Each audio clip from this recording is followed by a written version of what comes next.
This is the city. Los Angeles, California.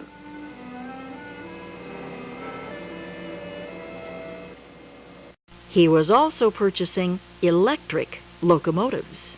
And they were equipped with control cables and all that for multiple unit operation. So they could hook 2 and sometimes 3 of them together and get a lot of horsepower. Today we remember the red cars of the Pacific Electric. What many forget is that the system was built to be a major freight hauler as well. Running on standard gauge tracks, it could move anything the Southern Pacific could move. The Southern Pacific was rather brigand about their freight rates. They charged whatever they wanted and whatever they felt like. At stake was Southern Pacific's intended monopoly of freight traffic in and out of the new harbor being dredged at the little fishing village of San Pedro. San Pedro was a stone's throw from Long Beach, where the Pacific Electric had already arrived, and Henry Huntington had no intention of being denied access to the new harbor right next door. But to get there, the PE had to cross Southern Pacific tracks. When he was told that the Southern Pacific had gone to court to prevent the PE from crossing its tracks, he ordered crews off other lines and moved them to the location. They worked through the night. The sheriff of Los Angeles was called and went down there, but when he got down there with his deputies, the crossing had already been installed, so he just turned around and went home again. And the next morning, the townsfolk of San Pedro were amazed to find that they had brand new trolley service connecting them with the Long Beach line to Los Angeles and running right by the Southern Pacific's freight office. Shortly thereafter, Henry Huntington found that the Southern Pacific was suddenly a major stockholder in the Pacific Electric.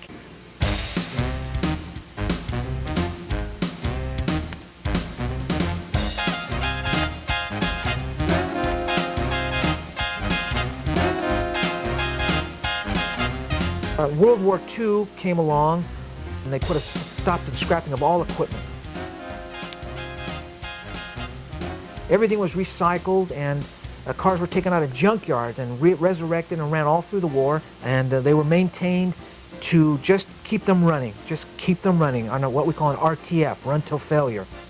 The Pacific Electric's ridership zoomed past even the peak years of the mid-20s. During the war, it was carrying 180 million passengers a year.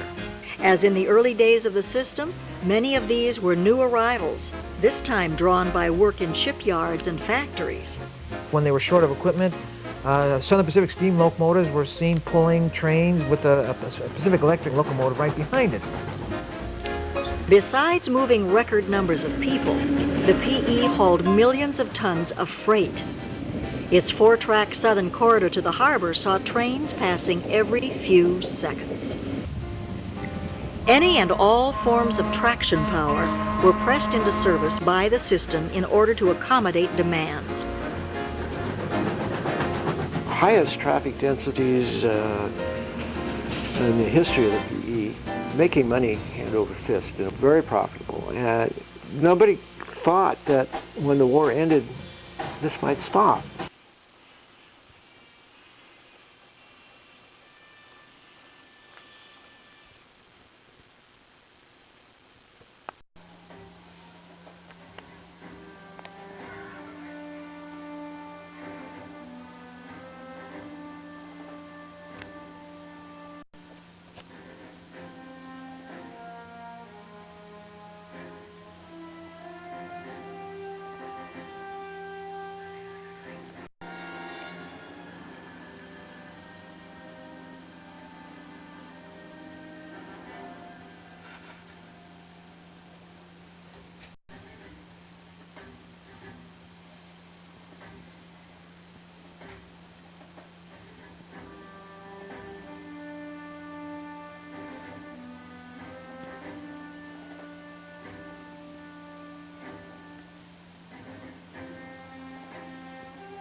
I didn't know it was possible.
And all those people, many of them just kids, who went out to take snapshots and home movies of the Pacific Electric, who understood its importance and its place in history, they and millions of others knew the pleasures of a time when you could go anywhere you wanted, any time you wanted, for $1 on any Sunday in Southern California.